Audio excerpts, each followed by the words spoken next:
చేయుడి, దేవుడికి మహిమ కలుగును గాక. ఏం కావాలట?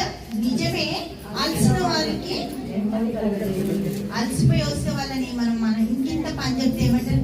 మేమే అలసిపోయి వచ్చిన దేవుడు కూర్చున్నామని వీళ్ళు మాకు పని చెప్పినట్టు కదా. బయటికి ఎవరైనా పోయేస్తే మనం ఏం చేయాలి? వాళ్ళకి కొన్ని నీళ్ళు ఇవ్వాలి. నువ్వే కొన్ని నీళ్ళు తీసుకురాపో, నాకు నేను ఇంట్లో కూర్చున్నా అంటే పోయి వచ్చిన గాడి ఇంట్లో గాడి నందిందంట. అట్లయింది కదా. దేవునికి స్తోత్రం. ఏమంట? నిజమే అలసిన వానికి నెమ్మది కలగజేయండి, దేవునికి స్తోత్రం. ఇదే నెమ్మది, ఇదే విశ్రాంతి అని చెప్పిన వాడు నత్తివారి పెదవుల చేతను అన్య భాషలతో ఈ జనములతో మాట్లాడుచున్నాడు. దేవుడికి మహిమ కలుగును గాక. ఏం చేస్తున్నంట?